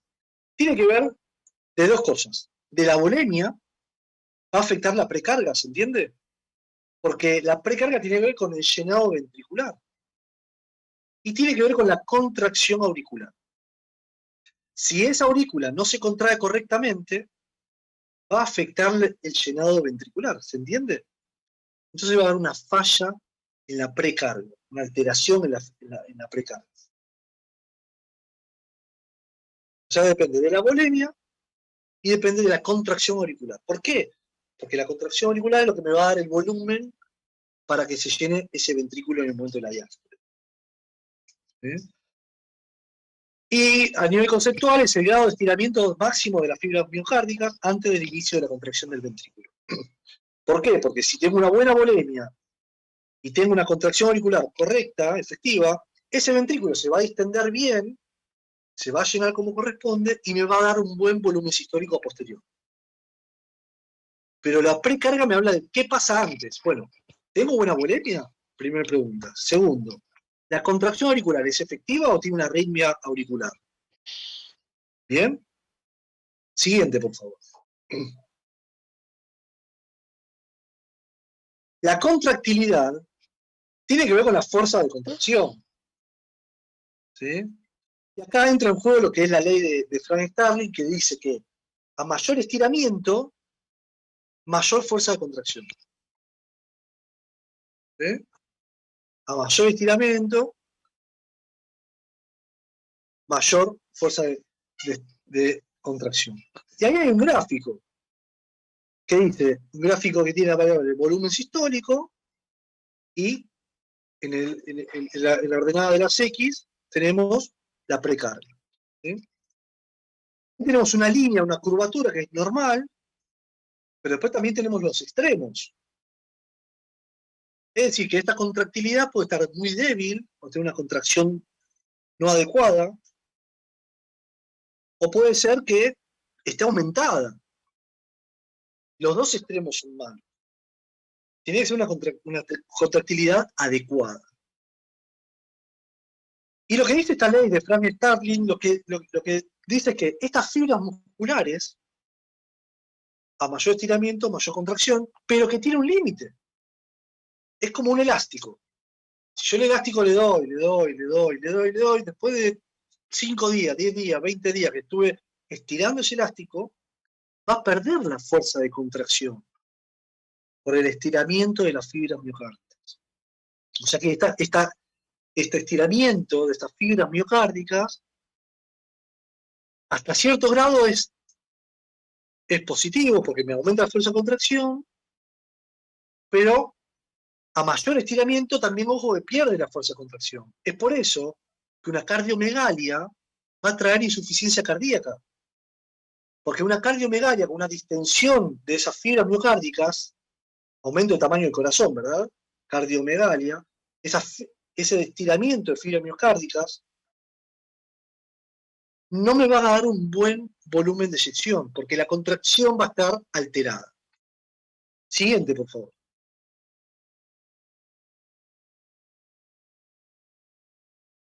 Y acá hablaré la poscarga. La poscarga, ya hablamos de la precarga, de que variaba, la contractilidad, y ahora vamos a hablar de la poscarga. La poscarga tiene que ver con la resistencia que tiene que vencer el ventrículo para eyectar la sangre. ¿Y por qué está dada esa resistencia? Esa resistencia está dada porque el ventrículo se contrae, eyecta la sangre a través de la aorta, ¿verdad? De las válvulas semilunares. Si la válvula está estenosada, ¿qué significa estenosada? Disminuida de tamaño, ese ventrículo tiene que ser mayor fuerza para pasar este volumen de sangre por este orificio que está disminuido. Entonces la poscarga se ve alterada. El volumen de eyección puede disminuir. Y ese ventrículo va a estar con una hipertrofia. ¿Por qué por una hipertrofia? Engrosada las paredes, porque está haciendo mayor fuerza, ¿verdad?, de contracción, porque tiene que vencer esa resistencia. ¿Qué es esa resistencia? Es un obstáculo. En una tubería tiene que pasar el líquido por esta tubería y de repente esa tubería disminuye la luz. Y eso está dado por una alteración de la válvula, por ejemplo. Entonces esto va a traer una alteración en la poscarga. Otra alteración de la poscarga se da por la resistencia periférica a nivel vascular. Y ahí entra en juego la contracción arterial, ¿verdad? A nivel de la vasoconstricción. Que el árbol arterial genere una vasoconstricción me genera que el corazón tenga que vencer una resistencia grandísima para que la sangre llegue como corresponde a todos los tejidos de manera adecuada. Entonces, estas tres variables, que es la precarga, la contractilidad y la poscarga, es algo que tenemos que entender para poder entender todas las patologías que vamos a desarrollar a lo largo de todo el programa, para ver si esta patología me está afectando la precarga, la contractilidad o la poscarga. Como habíamos dicho, una hipertensión arterial me va a estar afectando la poscarga. Una estenosis de válvula sigmoidea a nivel aórtico me va a afectar la poscarga. Una distensibilidad o un infarto, por ejemplo, un infarto de miocardio, por ejemplo, va a estar afectado ahí la contractilidad. ¿Bien? Y si hablamos de una alteración del volumen o de la contracción auricular, que no pasa bien la sangre hacia el ventrículo, ahí estamos hablando de una alteración de la precarga. Son tres instancias distintas. Una cuando la sangre llega al ventrículo, cómo llega. La otra es la fuerza de contracción que tiene ese ventrículo para inyectar sangre. Y por otro lado, cómo sale la sangre de ese ventrículo. ¿Hay una resistencia que me impide que esa sangre salga? Siguiente, por favor.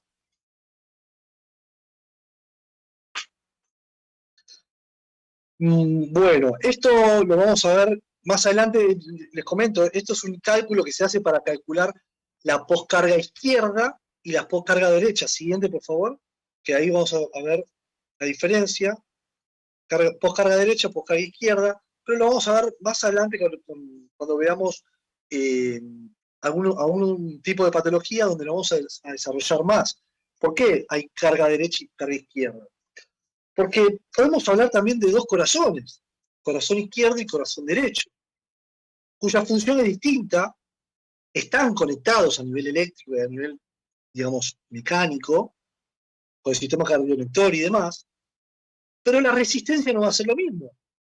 Porque fíjense que la poscarga derecha está relacionada con la arteria pulmonar.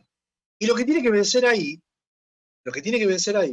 son la resistencia de los capilares pulmonares. Porque de la arteria pulmonar va a dar la arteria pulmonar derecha, la arteria pulmonar izquierda, y va hacia los capilares, ¿verdad?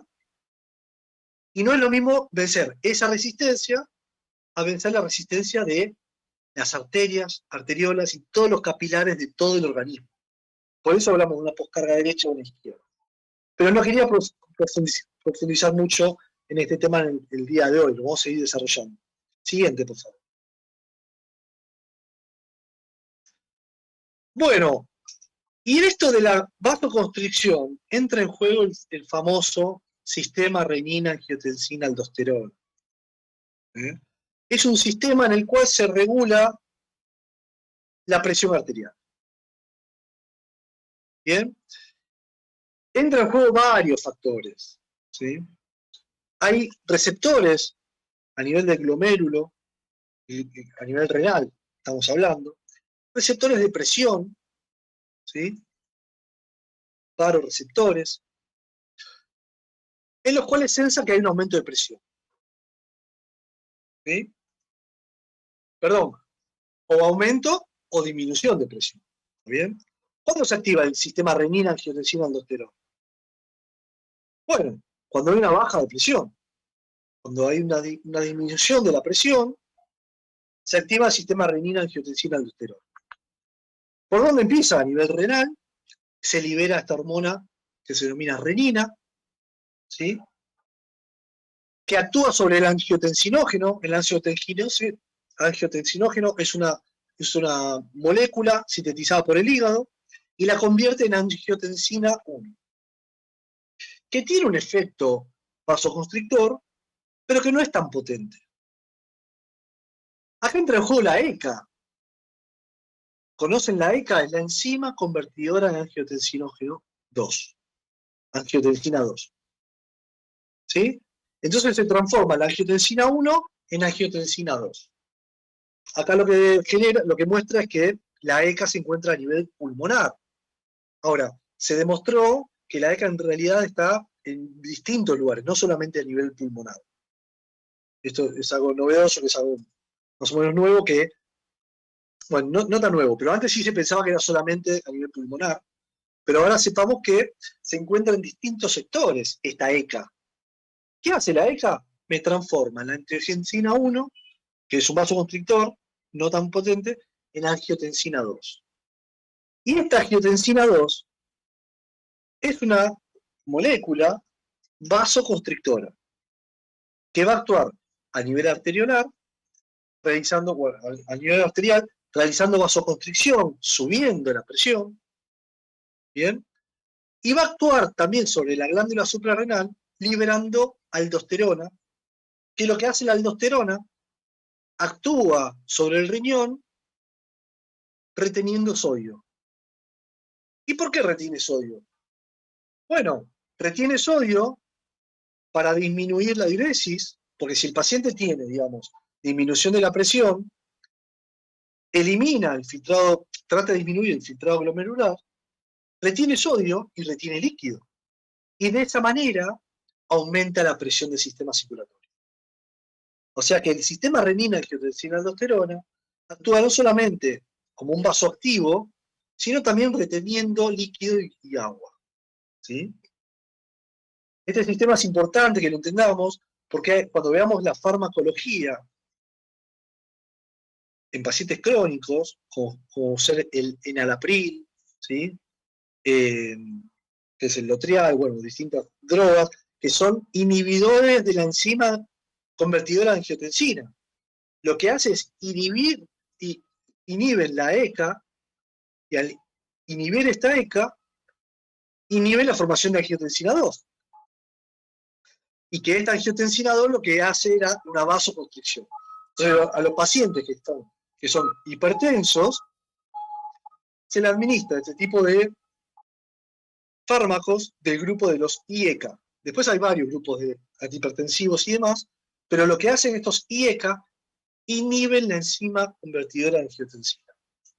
Y de esta manera evitan el aumento de presión, evitando la vasoconstricción y evitando la retención de sodio y agua.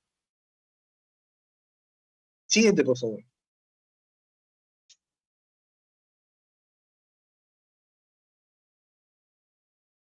Siguiente, esta ya la habíamos visto. Mira, esto ya lo vimos, así que pasamos a la siguiente, miocardio también. Está yendo para adelante, ¿no? Sí. Esto de las válvulas también ya lo vimos. Esto, ciclo cardíaco, diástole y sístole. Siguiente también. Esto se ve que se compaginaron las diapositivas. ¿Sí? Esto del volumen sistólico, que ya lo acabamos de ver, que es la cantidad de sangre que inyecta el corazón en cada latido. A saber, es un aproximado de 70 mililitros por cada latido. Siguiente.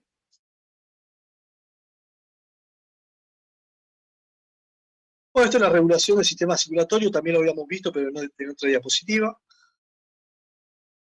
Siguiente, por favor. Sí, mira, evidentemente Siguiente. Esto ya lo habíamos visto, estamos haciendo como un repaso para atrás. Siguiente, placa también lo vimos. Bueno, esto para agregar, en realidad lo que puse acá es que el sistema linfático termina siendo como parte integrante del sistema circulatorio. Si bien dentro del sistema linfático circula la linfa, no es que circula la sangre, pero ¿de dónde sale esa linfa? Bueno, es la absorción del líquido intersticial, ¿bien?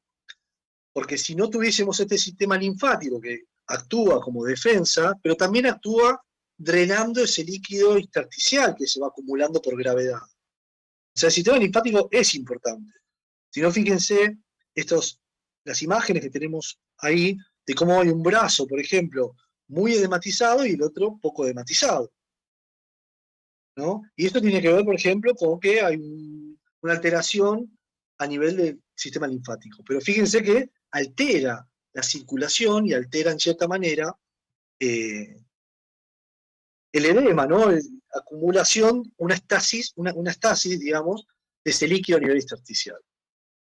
Pero bueno, sepamos que existe este sistema linfático y que ayuda también a lo que es la circulación, a la estasis venosa y demás. Siguiente. A ver.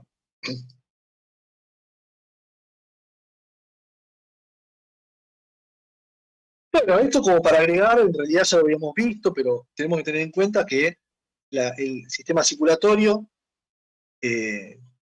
transporta la sangre, como habíamos visto, que hay elementos formes formados por glóbulos rojos, glóbulos blancos y plaquetas, y que tenemos el plasma, que es la parte líquida de la sangre. ¿Sí? Solamente eso a tener en cuenta, que es muy importante, porque a través de los glóbulos rojos vamos a llevar nutrientes y oxígeno, también vamos a eliminar el dióxido de carbono, como habíamos dicho, y a través de los glóbulos blancos vamos a tener todo el sistema de defensa, que es el sistema inmunitario, ¿verdad? Y las plaquetas que van a actuar en un punto importante, que es la formación de trombos, ¿no? La agregación plaquetaria me va a dar inicio a al cese de un sangrado, por ejemplo, ¿verdad? que la función de la plaqueta son muy importantes justamente en el proceso de la coagulación. Siguiente, por favor.